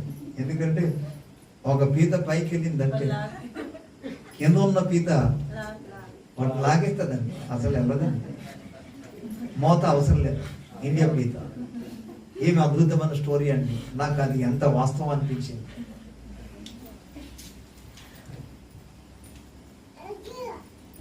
అరే, పరిశుద్ధాత్మ కలిగిన ప్రతి ఒక్కరు కూడా ప్రేమ కలిగి జీవిస్తాడు. 12 మంది అపోస్తలుల మధ్య నిలబడి ఉంటుండగా ఒక్కడే మాట్లాడుతున్నాడు, మిగతా వాళ్ళందరూ ఏకీపిస్తున్నాడు. అంతేకాని ఈయనకి ఎలాగైనా సరే పేతురు ఏంటి ప్రతిసారి కూడా ముందుకు వచ్చేస్తున్నాడు. వాక్యం అన్న వెంటనే, వర్తన వెంటనే ఆయన లీడ్ చేస్తున్నాడంటే, మన మీద నాయకత్వం వహించడం ఏంటి? మనం కూడా పరిశుద్ధాత్మ పొందుకున్నాం కదా. ఇక్కడ ఎవరు పరిశుద్ధాత్మ పొందుకున్నారా ఏంటి అనేది ముఖ్యమైనది కాదు. దేవుని కార్యము జరుగుతుందా లేదా, ఆ దైవ కార్యానికి మనం అడ్డుగా రాకుండా చూసుకోవాలి. దేవుని స్తోత్రం కలుగుతుంది. హల్లెలూయా. కాబట్టి దైవ కార్యక్రమాలలో అక్రమాలు జరగకుండా చూసుకోవాలి. దైవ కార్యక్రమంలో అక్రమం జరగకూడదు. ఓకే, ఎందుకంటే అక్రమం చేయవాళ్ళారా, ఎందుకు వాళ్ళు కూడా చేశారు, వాళ్ళ దగ్గర అద్భుతం జరిగింది, మహత్కార్యం జరిగింది. అందుకు వాళ్ళు అంటున్నారు, ప్రభు అని నామోదు మేము దయ్యం వెళ్ళగొట్టలేదా, అద్భుతం చేయలేదా, మహత్కారం చేయలేదా, సూచక్రియలు చేయలేదా, మీటింగ్లు పెట్టలేదా, ప్రవచించుకోలేదా, స్వస్థపరచలేదా, అన్ని చేశారు కానీ క్రమంగా చేయలేదు. నాయన మీరు చేసింది అంత కూడా బాగానే ఉంది, కానీ క్రమంగా చేయలేదు, అక్రమం జరిగింది. అందుకే మా ఎదురు నుండి అంటాడు. నీవు దేవుని వాక్య క్రమానుసారంగా, అంటే వాక్యానికి క్రమం ఏంటి? ప్రేమ కలిగి జీవించడం. నువ్వు ప్రేమ కలిగి జీవించకుండా అన్ని పనులు చేసేసావు అనుకో, ప్రభువు సంతోషిస్తాడు. నిజమే, అన్ని చేసావు, బాగానే ఉంది, కానీ నువ్వు క్రమంగా నడవలేదు నాయన. కాబట్టి నీ ప్లేస్ ఇక్కడ కాదు, చీకటి. ఏంటి యేసు ప్రభు నమ్ముకుంది నరకానికి వెళ్ళడానిక? దేనికి చెప్పాలి? అందరూ నోరు ఇప్పుడే తిరగటం లేదు. మీరు ఎక్కడికి వెళ్ళడానికి ఇష్టం నమ్ముకున్నది? మరి పరలోక పిలుపుకు తగినట్లుగా మనం నడుచుకోవాలి. ప్రభు మనకు పిలిచిన పిలుపు ఏంటంటే మనం ప్రేమ కలిగి జీవించాలి. దేవునికి స్తోత్రం. నేను మరలా చెప్తున్నాను, మీకు కావాల్సింది రహస్యాలు కాదు, మీకు కావాల్సింది మర్మాలు కాదు, జస్ట్ ప్రేమ కలిగి జీవించాలి. దేవుని వాక్యం మీరు ఏదైతే వింటున్నారో దానిని అనుదిన జీవితంలో మీరు అనుసరించాలి. మీకు వాక్యం చదవడం రాకపోయినా, ఎంతమంది చదువు రాదు చేస్తారు ఒకసారి, చదువు రాని మనం. ఓకే, ప్రభుకి స్తోత్రం. చదువు వచ్చిన వాళ్ళందరూ, ఈ చిన్నపిల్లలు దేనికి ఎత్తటం లేదండి, వాళ్ళకి చదువు వస్తుందో చదువు రావట్లేదు అర్థం కాదు. ఓకే, మంచిది. పిల్లగా చదువుకుంటున్న వారు బైబిల్ చదవగలరు, కానీ చదువు లేని వారితో సమానం. ఎందుకు? చదువు వచ్చినా చదవటం లేదు బైబిల్, వారితో మీరు సమానం. ఓకే, మరో విషయం, ఒకవేళ మీరు చదువుతున్నారు, ప్రభు చదువునట్టుగా ప్రభు సహాయం చేయను గాక. ఏం చదువునట్టుగా? స్కూల్లో చదువుకుని కాలేజ్ గురించి మాట్లాడలేదు, బైబిల్ చదువునట్టుగా ప్రభు మీకు కృపనిచ్చును గాక. చదువు లేని వారందరూ కూడా జాగ్రత్త వినండి. అయ్యో నాకు చదువు లేదని బాధపడవలసిన పనే లేదు. నీకు చదువు రాకపోయినా నువ్వు ఒక్కటి చేయగలిగితే ఏంటది? నువ్వు ప్రేమ కలిగి జీవించగలిగితే నువ్వు ప్రభు రాజ్యంలో ప్రవేశిస్తావు. చదివి కూడా అనుసరించకపోతే చీకట్లో పడతాం, అనగా నరకంలో పడతాం. ఎంత చక్కగా ప్రభు అంటాడు ఇక్కడ. అందుకే మనము వెలుగులోనున్న ప్రకారము, ఆయన వెలుగున్న ప్రకారము మనము కూడా వెలుగులో నడిచిన ఎడల అప్పుడు మన అన్యోన్య సహవాసము గలవారం ఎందుము. 7వ వచనంలో మాట్లాడతాడు. యోహాను రాసిన మొదటి పత్రిక 1వ అధ్యాయము 7వ వచనంలో, ఆయన వెలుగు ఉన్న ప్రకారం మనమును వెలుగులో నడిచిన ఎడల మనము అన్యోన్య సహవాసము గలవారం ఎందు. అప్పుడు ఆయన కుమారుడైన యేసు రక్తం మనను ప్రతి పాపం నుండి పవిత్రులుగా, ఎప్పుడు మనం అన్యోన్య సహవాసము గలవారము. దేవునికి స్తోత్రం. ఈరోజు ప్రభు మాట విన్న తర్వాత చీకటి మనస్సు కలిగి దయచేసి ఉండొద్దు. మనస్సులో ఇతరుల పట్ల ఎటువంటి ద్వేషము కలిగి ఉండొద్దు. మన ప్రభు బలలోని కూడా మనం ప్రవేశించబోతున్నాం, పుచ్చుకోబోతున్నాం. మనస్సును మనం మార్చుకోవాలి, శుద్ధీకరణ చేసుకోవాలి, వెలుగుతో నింపాలి, అనగా ప్రభు రక్తము చేత కడగబడాలి. ప్రభుకి స్తోత్రం కలుగుతుంది కదా. సో హౌ టు మనం ప్రేమ కలిగి జీవించాలంటే, నేను అందుకంటాను, నీకు కావాల్సిందంతా మర్మము కాదు. కావాలంటే నేర్చుకో, నో ప్రాబ్లం, సందేహం లేదు. కానీ కావాల్సింది మాత్రం ప్రేమ. అంటే వెలుగులో నువ్వు జీవించాలి, వెలుగులో నువ్వు నడవాలి. ప్రభుకి స్తోత్రం. ద్వేషాలు ఇవన్నీ ఏది కూడా పనికి రాదు. మరోసారి మనం ఎఫెసు పత్రికలోనికి వెళ్దాం. ఎఫెసు పత్రికలో పిల్లరా చాలా చక్కటి మాటలు ఇక్కడ మనకు కనబడతాయి.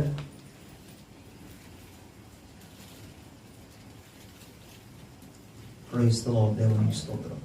ఈ చీకటి సంబంధమైన మనస్సును గురించి మాట్లాడుతూ అలాగూ దాన్ని కంటిన్యూ చేస్తూ మనము అలాగ వెళుచుండగా పిల్లరా ఈ 19వ వచనం నుండి, వారు సిగ్గులేని వారే ఉండి నానా విధమైన అపవిత్రతను అత్యాశతో జరిగించుటకు తమ్మును తామే కాముకత్వమునకు అప్పగించుకున్నారు. అయితే మీరు యేసును గూర్చి విని ఆయనంది సత్యము ఉన్నది ఉన్నట్టుగానే ఆయన యందు ఉపదేశింపబడిన వారిని ఎడల మీరు అలాగూ క్రీస్తును నేర్చుకున్న వారు కావున మునుపటి ప్రవర్తన విషయంలోనైతే మోసకరమైన దురాశల వలన చెడిపోవు మీ ప్రాచీన స్వభావమును వదులుకొని మీ చిత్తవృత్తి యందు నూతన పరచబడిన వారై నీతియు యథార్థమైన భక్తి గల వారై దేవుని పోలికగా సృష్టింపబడిన నవీన స్వభావమును ధరించుకొనవలెను.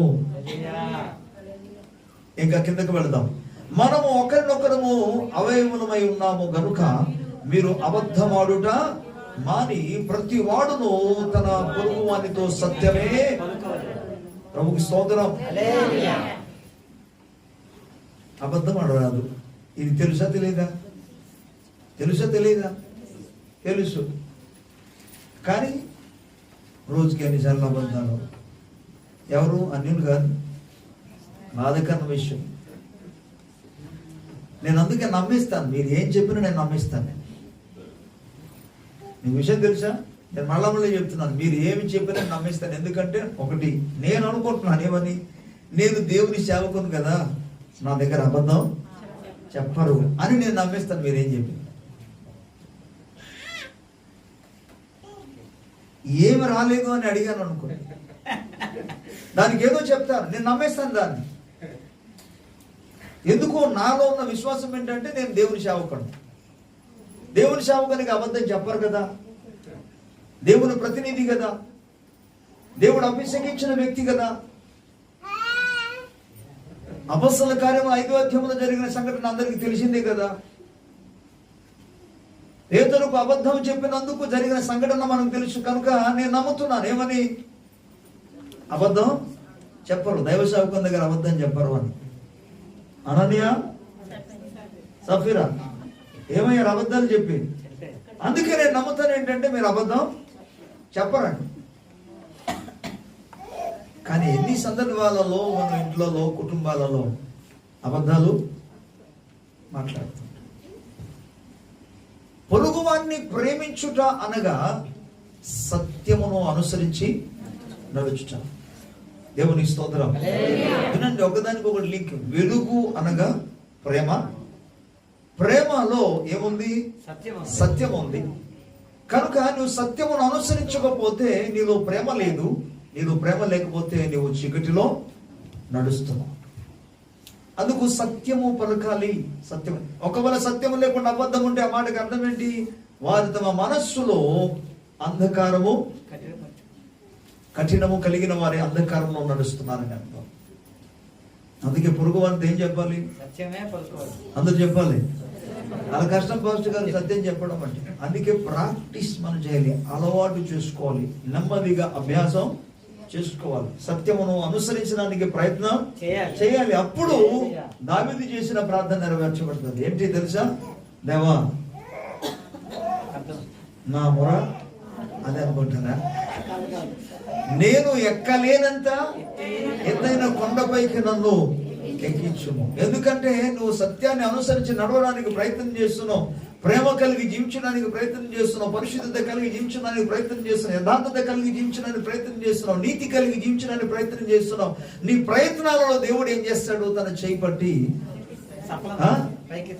నిన్ను నీవు ఎక్కలేనంత ఎత్తైన కొండపైకి, ఈ ఎక్కలేనంత ఎత్తైన కొండపైకి అన్న వెంటనే కేవలం ఒక మీనింగ్ అందరికి తెలిసి ఏంటంటే, నేను దీనస్థితిలో ఉన్నాను, దేవుడు నన్ను అక్కడికి వెళ్ళిపోయి ఆ హై ప్లేసెస్ లో నన్ను నిలబెట్టాలి అదే అనుకుంటున్నారు. కానీ అసలు నీవు సాధించలేని వాటిని, నీవు నడవలేని వాటిని, నీ వల్ల కాలేని వాటిని ప్రభు నేను నీ చేత చేయించడానికి ఆయన సమర్థము కలిగిన దేవుడు. అందులో ఎక్కించడానికి ప్రభు సహాయము అనుగ్రహిస్తాడు. దేవునికి స్తోత్రం కలుగుతుంది. కాబట్టి సత్యమే మాట్లాడాలి. దేవుని స్తోత్రం. అంటే సెకండ్ థింగ్ మనం చూస్తే 26 వచనంలో కోపపడుడి గాని పాపము. అంటే కోపము దేనికి సంబంధించింది? అంటే చీకటి సంబంధం అన్నది కోపం అన్నది. అందుకే వాటిని గురించి పౌలు ఒక మాట అంటాడు, పరిశుద్ధాత్మ తెలియజేసిన మాట, అపవాదికి చోటు ఇవ్వద్దు. అపవాదికి చోటు ఇవ్వద్దు అంటే ఎవరు చోటు ఇస్తున్నారు? కోపపడిన వాళ్ళందరూ చోటు ఇవ్వడం కాదు. జాగ్రత్త వినండి, కోపపడి ప్రతి ఒక్కరు కూడా చోటు ఇవ్వడం కాదు. ఇప్పుడే జస్ట్ బిగినింగ్ లోనే ప్రార్థన చేస్తున్నప్పుడు ప్రార్థన చేయాలి. ప్రార్థన చేస్తున్నప్పుడు కానీ ప్రార్థన చేయకపోతే నాకు కోపం వస్తుంది. బైబిల్ చదువున్నప్పుడు కానీ బైబిల్ చదవకపోతే నాకు కోపం వస్తుంది. వాక్యం ప్రకటిస్తున్నప్పుడు ఫోన్లు ఎత్తేసి హలో హలో అని మాట్లాడాలనుకోండి, కోపం వస్తుంది. దైవికమైన కార్యాలు జరుగుతున్నప్పుడు ఒకవేళ దానికి ఏకీవించకపోతే కోపం వస్తుంది. ఈ కోపం అంతా కూడా దైవికమైనది. ఎందుకంటే యేసు ప్రభు కూడా కోపపడ్డారు. కోపము ఉండడం అంటే దైవికంగా కోపం అవసరం, కానీ భౌతికమైన కోపం ఉండకూడదు. భౌతికమైనది ఏంటి? దాని గురించే మాట్లాడుతున్నాడు. కోపం పడుట అంత మాత్రాన అంత పొరపాటు ఏం కాదు, కానీ కోపపడుడి కానీ పాపము చేయకూడదు. అది పాపం చేయకూడదు. ఏంటది అంటే ఆ పాపం ఏంటి తెలుసా? వాళ్ళని కొట్టేయడం, కోపం వచ్చేసి వాళ్ళు కొట్టేయడం, కోపం వచ్చి వాళ్ళు తిట్టడం, అది కూడా కాదు అక్కడ పాయింట్. జాగ్రత్త వినండి. సూర్యుడు అస్తమించక మునిపే కోపాన్ని విడిచిపెట్టాలి, లేకపోతే నువ్వు అపవాదికి చోటిచ్చావు. మరి ఎంతమంది వాడికి స్నానం ఇచ్చేసి అలాగే వదిలేసాను, ఎన్ని సంవత్సరాలు వస్తున్నాడు మరి తెలియదు. ఎవడు? కోపం కాదు, ఈ కోపం మూలంగా నువ్వు వదలలేదు కాబట్టి, విడిచిపెట్టలేదు కాబట్టి, ఆ సర్దుబాటు చేసుకోలేదు కాబట్టి, లేదా ఒక మాట చెప్పాలంటే నువ్వు క్షమించలేదు కాబట్టి వాడు ప్రవేశించాడు. ఎవరు? అపవాది ప్రవేశించాడు. వాడు ఎన్ని సంవత్సరం నుండి ఉన్నాడో మరి చూసుకోండి. ఎన్ని సంవత్సరం నుండి వాడు ఉన్నాడో నేను ఫాలో చేస్తున్నాడు. నాకు నా అనుభవం నుండి చెప్తున్నాను, దెయ్యం గురించి చెప్తున్నాను. దెయ్యాన్ని వెలగొడుతుంటే దెయ్యం మాట్లాడితేమో తెలుసా? ఆహా, ఇప్పటికి ఈ వ్యక్తి దగ్గరికి వచ్చి 6 నెలలు అయింది, నన్ను వెళ్ళిపోమంటావా అంటే వచ్చేసి 6 నెలలు అయిందట, ఇప్పుడు వెళ్ళిపోమంటే వెళ్ళిపోతానా అంటున్నారంటే ఆ మాటకు అర్థం ఏంటి? 6 మంత్కి పూర్తిగా ఏం చేసుకున్నారు? తను స్వాధీనపరుచుకొని ఆ మనిషి యొక్క హృదయాన్ని తాను రిజిస్ట్రేషన్ చేసుకున్నట్టుగా కనబడుతుంది.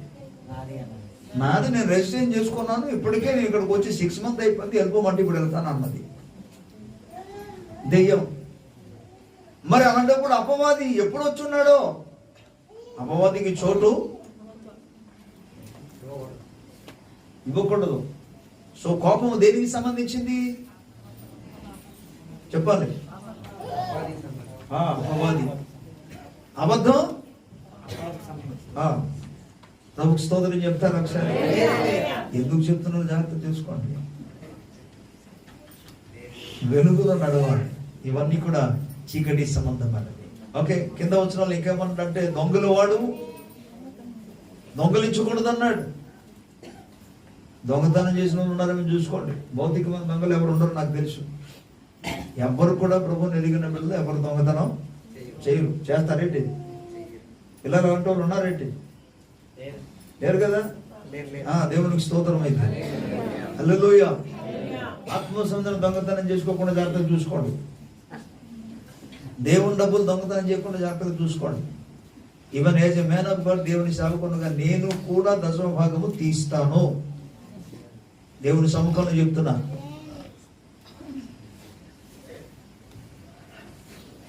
ఓకే, దొంగతనం చేయవద్దు. రైట్. అనేక మంది ఆధ్యాత్మిక జీవితంలో ప్రత్యేకంగా ఫైనాన్షియల్ గా ఏమంటే ఏ విత్తనం విత్తే అదే పంట వస్తుందా, ఇంకొక పంట వస్తుందా?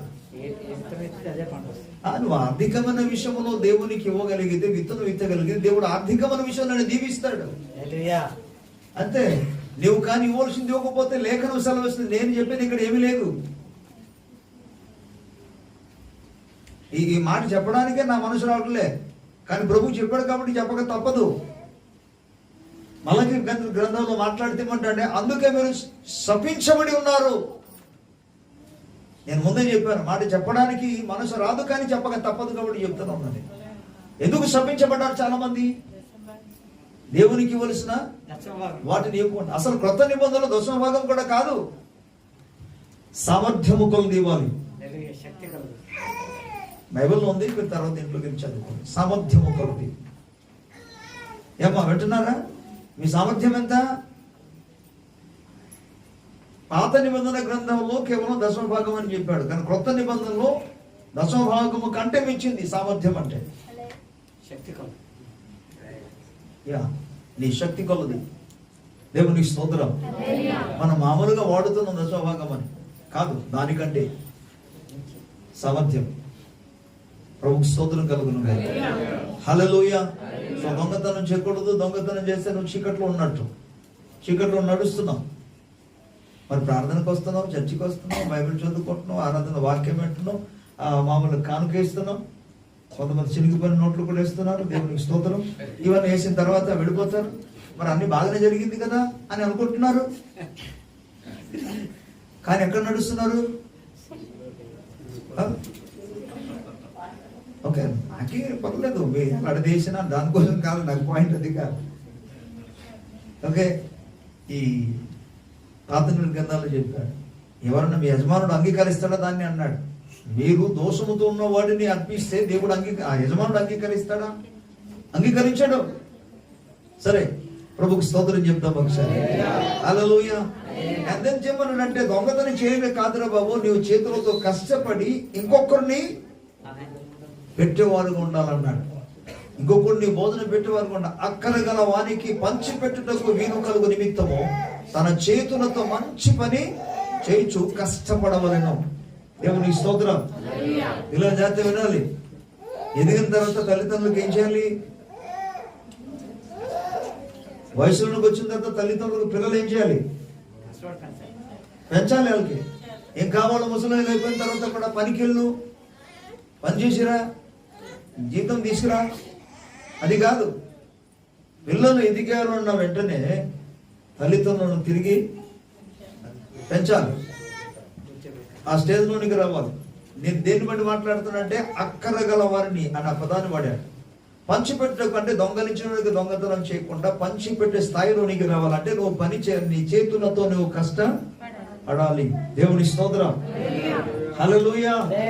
వయస్సుకు వచ్చిన వాళ్ళకి వచ్చి నేను మాట్లాడుతున్నా, చిన్నపిల్లల గురించి కాదు. ఎందుకంటే వాళ్ళకి ఇంకా సామర్థ్యం లేదు, రాలేదు. ఇంకా వారికి వయసు వచ్చినప్పుడు వాళ్ళు కూడా చేస్తారు పనులు. నేను ఎందుకు చేయాలి? మీరు చేయాలి. అది తప్పుడు విధానం, వాక్యానుసరమైనది కాదు, అది దైవికమంది కాదు, సమాజానికి కూడా నచ్చింది కాదు, అన్యులకు కూడా అది సరిపోయిన తగిన నియమం కాదు అది. దేవుని స్తోత్రం. అందుకే అమెరికాలో ఉన్న వాళ్ళు 16 years అయిన వెంటనే వారి పిల్లలకి వదిలిస్తారంటే you have to do some work. అంతే, ఏదో ఒక పని చేయాలి.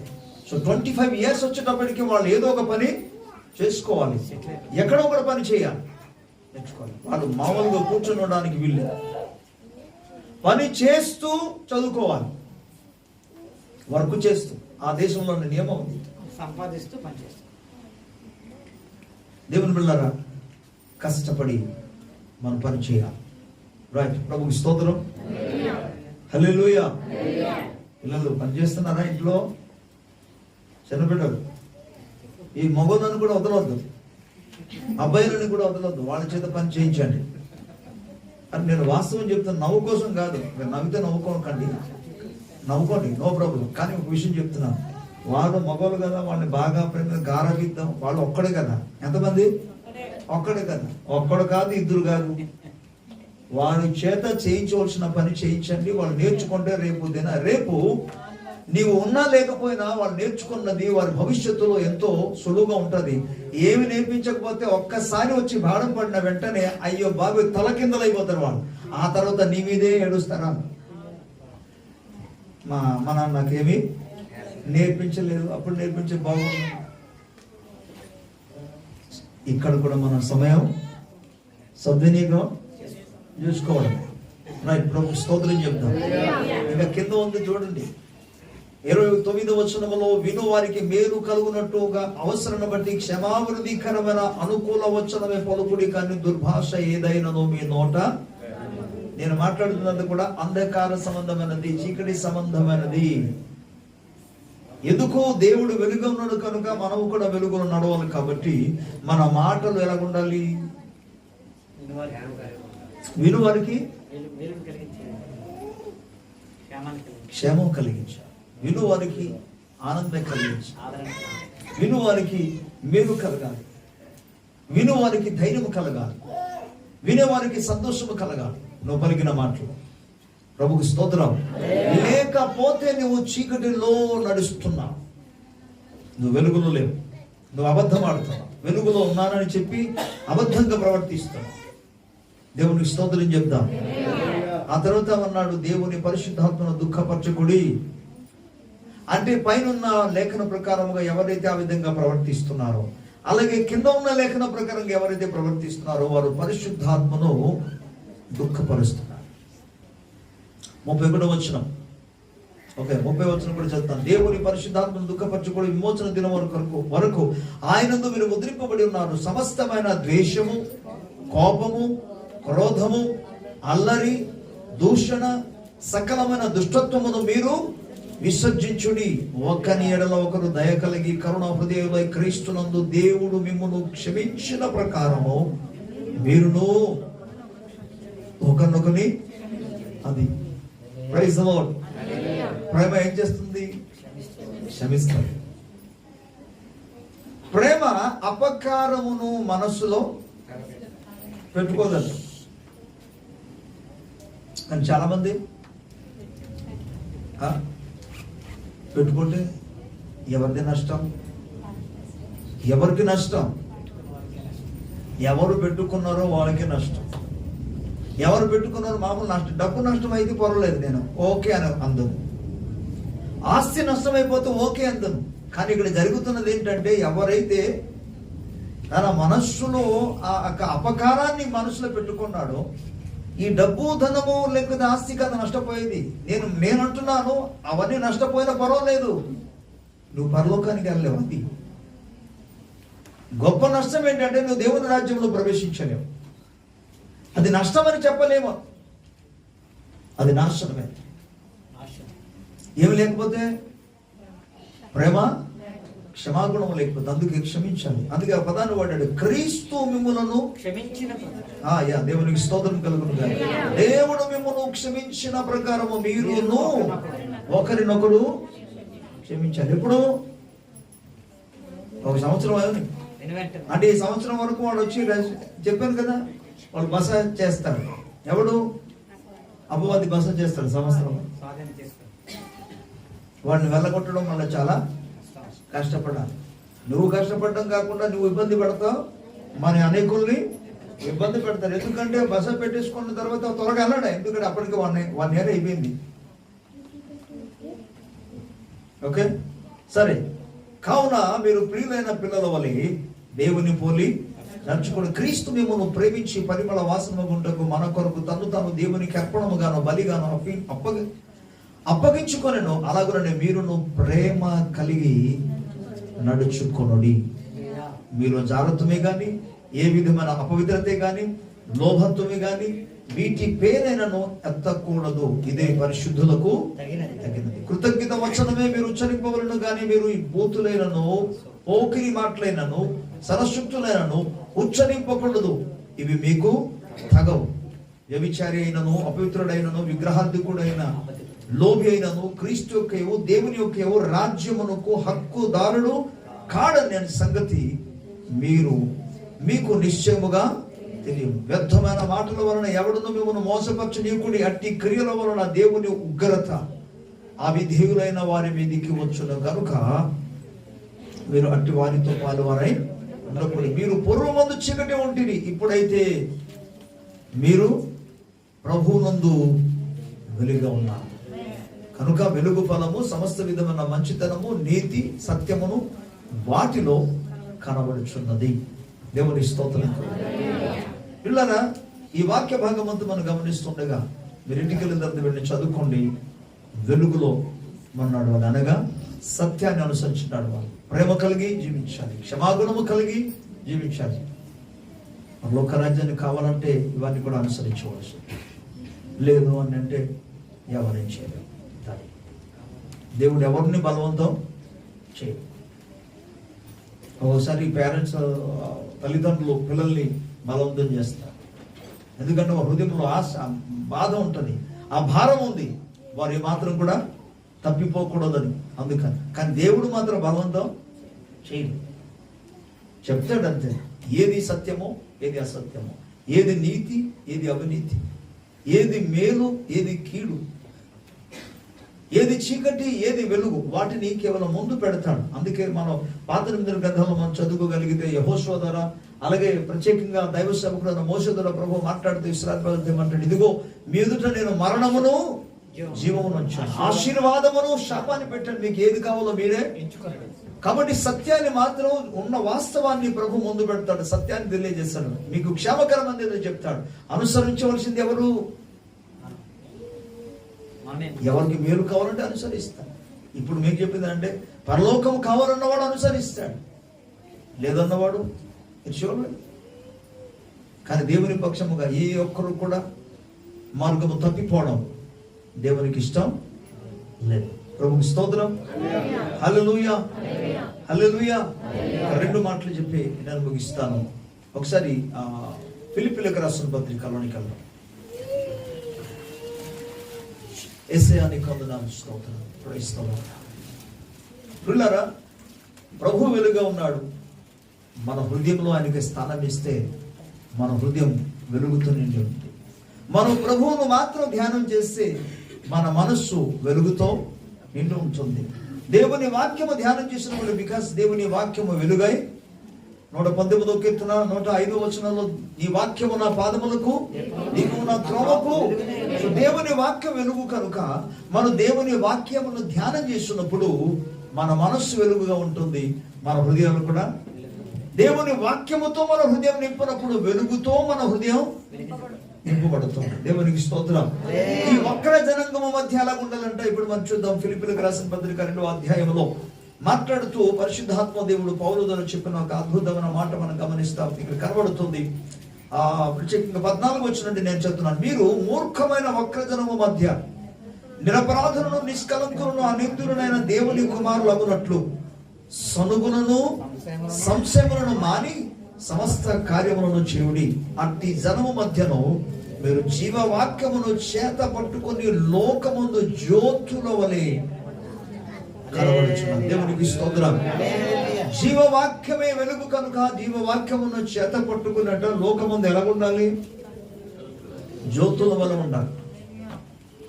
ఒక స్టార్ల మారాలి, నక్షత్రాల వల్ల ఉండాలి. మనం వెలుగునిచ్చేవారుగా ఉండాలి. దీపస్తంభం మీద పట్టబడిన దీపం వల్ల ఉండాలి. వెలుగునిచ్చేవారుగా, వెలుగు ఇచ్చేవారుగా, వెలిగించేవారుగా మనం మారాలి. ఇది ప్రభు చిత్తం. నీ ఎడల, నా ఎడల. దేవునికి స్తోత్రం. God is light. Yes, it's good. He's God, he's light. దేవుడు వెలుగా ఉన్నాడండి. ఎస్, నిజమే. ఆయన వెలుగు అయితే ఏంటి? ఎంతకాలం ఆయన వెలుగు ఉన్నాడని చెప్పేసి నువ్వు మోసగించుకుంటావు. నువ్వు వెలుగును వెంబడిస్తేనే నీకు ప్రయోజనం. కానీ ఆయన వెలుగుగా ఉన్నాడు, వెలుగుగా ఉన్నాడు, దేవుడు ప్రేమ ఉన్నాడు, మాట్లాడితే ప్రయోజనం లేదు. వెన్ యూ ఫాలో, వెంబడిస్తేనే. దేవుని స్తోత్రం. కళ్ళు మూసుకొని ప్రార్థన మనం చేసుకుందాం. హల్లెలూయా. Thank you lord god. We praise and worship your name lord god. దేవానికి స్తోత్రం. నీకు మహిమ ఘనత ప్రభావాలు మేము చెల్లిస్తున్నాం నాయన. వెలుగు ఉన్న ప్రభువానికి స్తోత్రం. ఈ వాక్యపు వెలుగులో ఈ ప్రభువా ఈ యొక్క ఉదయకాల సమయంలో ప్రతి ఒక్కరు జీవితాన్ని చూచున్నట్లుగా, సరిచేస్తున్నట్లుగా మీరు ఇచ్చిన కృపను బట్టి నీకు స్తోత్రం నాయన. ఓ నీ వెలుగుతో నింపు నాయన, నీ వెలుగుతో నింపు నాయన, నీ వెలుగుతో నింపు నాయన. ప్రతి ఒక్కరి జీవితాలని ప్రతి ఏరియాలో ప్రభువా, ప్రతి పరిస్థితులలో ప్రభువా, నీ ప్రజలు సంచారం చేస్తున్న ప్రతి స్థలంలో వెలుగు కలుగునుగా నాయన. ప్రతి ఒక్కరి మనస్సులోని వెలుగు కలుగునుగా నాయన.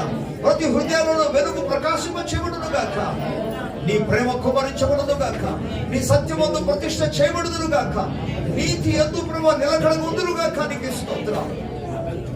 ప్రతి ద్వేషము, ప్రతి క్రోధము, ప్రతి కోపము, ప్రతి కక్షలు నాయన, ప్రతి విధమైన అల్లరితో కూడిన ఆటపాటలన్నీ కూడా, ప్రతి అపవిత్రమైనది, ప్రతి అక్రమము, ప్రతి అబద్ధము యేసు క్రీస్తు ప్రభు నామములో యేసు రక్తం చేత సంపూర్ణంగా కొట్టివేయబడి దూరమగును గాక. ప్రతి చీకటి సంబంధమైన క్రియలను కూడా తొలగిపోవును గాక. దేవా నీ వాక్కుతో నింపండి, నీ ప్రేమతో నింపండి, నీ సత్యమందు ప్రతిష్ఠ చేయండి. వెలుగును అనేకులకు వెలుగు కనుపర్చినట్లుగా, వెలుగులోనికి అనేక మందిని ప్రభువా తీసుకొచ్చినట్లుగా నీ ప్రజలను బలపరచండి. మహిమనికి యేసయ్య నామములో వేడుకొనుచున్నాము తండ్రి. ఆమేన్. Praise the lord. నీకు స్తోత్రం. ఇలా ఈ సమయంలో మనం ప్రభు వల్ల కలుపుకోవడానికి వెళ్దాం. సమయం కొద్దిగా అతీతమైంది.